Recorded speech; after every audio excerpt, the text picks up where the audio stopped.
Hey everyone, it's Karen here. And look, if winter has just started to feel a bit long, dark, damp and heavy, you are not alone. Shorter days, the grey mornings, the cold and the wet. It's not just that you want a cozy evening. Some mornings you just don't want to get out of bed at all. So today I wanted to share a simple guide to beating the winter blues. And I want you to think of it like this. Imagine a fire alarm was going off in your house. What would be the ABC, those essential things that you needed to do when your brain was all of a muddle, when you're in a panic, what you can do to protect yourself and keep yourself safe? And this is exactly what I'm sharing today, but a kind of mental health version, those ABCs to really make sure you do the basics right to start to get you out of that winter funk. So let's get into it. Why does winter affect our mood so much? In a nutshell, less daylight can equate to hormone chaos. So with shorter days, our happy hormone serotonin drops, while melatonin, our sleepy hormone, goes up. And that's why, left unchecked, we can start feeling sluggish, and it's not just duvet days that you want.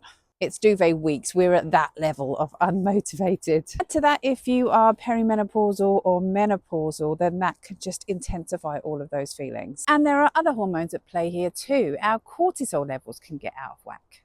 Cortisol is meant to be higher in the mornings and then wane and get lower during the day to help us sleep. But winter habits like late night working, having a latte or something sugary in the afternoon to lift your mood can put this out of whack. You're ending up wired at night, but really tired in the morning. How you work out matters. High energy workouts are best kept to the morning with things like Pilates or strength training in the evenings. And blue light isn't helping either. Our screens pump out blue light, which overstimulates our brains and can interfere with our brain signals. And if you couple that with like late night doom scrolling, particularly if you're feeling low, you have the perfect recipe for low mood and poor sleep.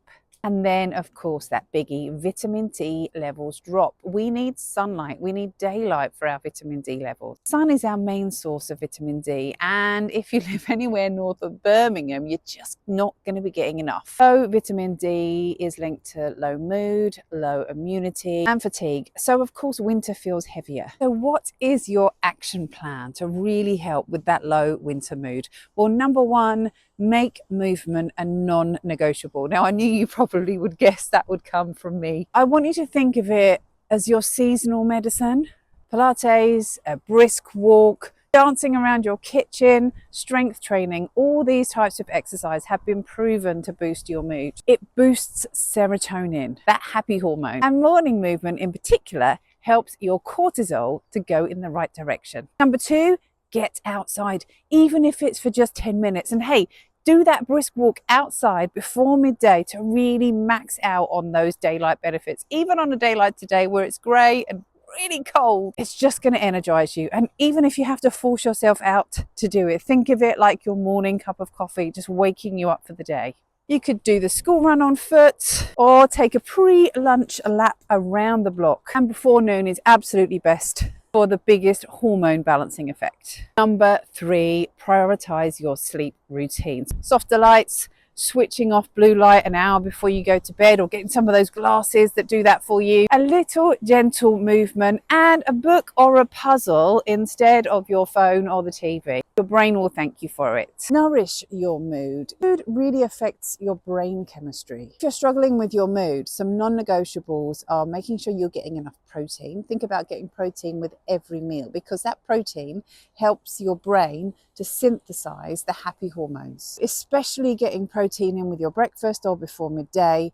And then think about things like nice warm soups with lots of nourishing veggies in there, omega-3 rich foods, and maybe supplements as well if you feel that you're struggling to get enough of those in your diet. Of course, I don't want to be a party pooper, but minimize your intake of sugar and caffeine and ultra processed snacks. They're not good for your mood long term. They're not good for your digestion either, and that can affect your sleep. 5, now I am not a nutritionist, but I would recommend you look into some simple supplements like vitamin D or omega-3. Just check what's right for you. But in our family, these are non-negotiables. They sit on the dinner table at all times. Number 6, find your joyful movement. Find your happy movement, whatever that is for you. If you have a dog, walk the dog. It might be dancing around the kitchen, it might be doing something with the kids. Crunchy leaf walk, or a walk to your favourite place in your local park or in your local forest. Splash in a muddy puddle, do 5 minutes of stretching. Have a moment to yourself where it's just you and you're not trying to do or be anything. These small moments shift your nervous system way more than you can ever imagine. The most important thing is that you start putting these things into action